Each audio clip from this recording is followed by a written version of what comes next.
My starting point when it comes to the consideration of any issue relating to freedom is my passionate belief that the second most precious thing in life is the right to express yourself freely. The most precious thing in life, I think, is food in your mouth. And the third most precious is a roof over your head. But a fixture for me in the number 2 slot is free expression just below the need to sustain life itself. That is because I enjoy free expression in this country all my professional life and fully expect to continue to do so. Simplicity, I suspect, is highly unlikely to be arrested for whatever laws exist to maintain expression because of the undoubtedly privileged position that is afforded to those of a high public profile. So my concerns are less for myself and more for those more vulnerable because of their lower profile.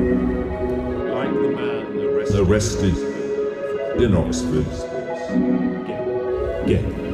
the teenager arrested for calling the Church of Scientology. Teenager or the Church. These are weapons of peace. Cult. Like all our weapons. Mere illusions. When I heard of some of these more ludicrous offences and charges, I remembered that I had been here before in a fictional context.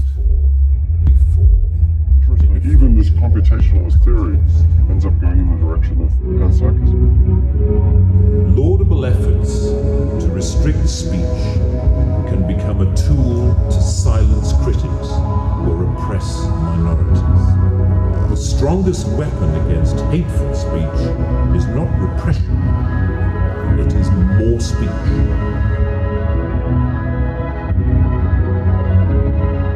Constable Savage.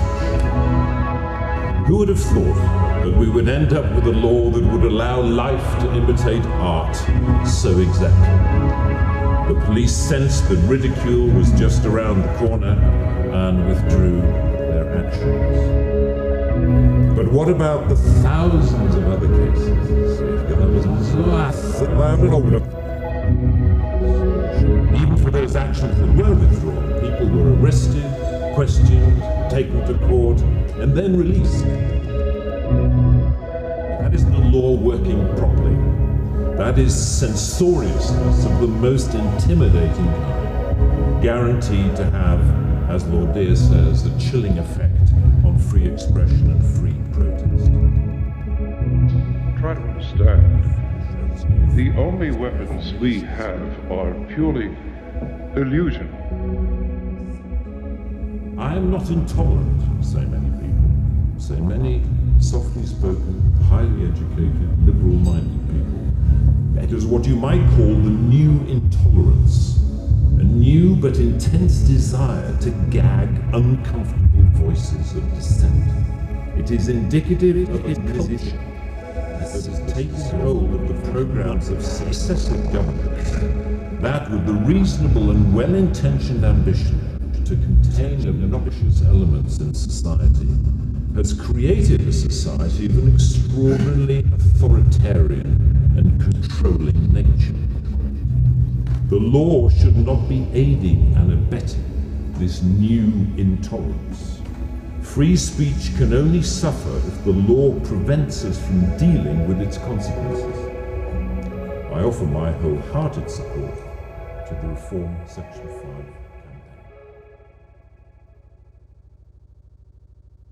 campaign. Is wise, hatred is foolish.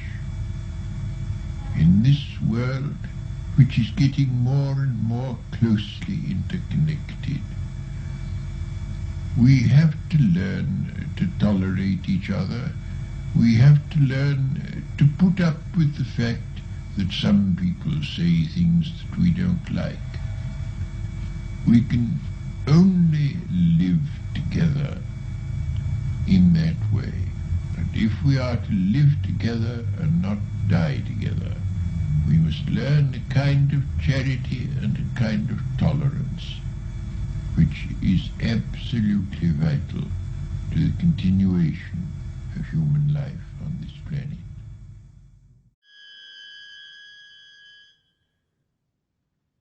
let me make a last appeal to your reason before we inflict more of this on you.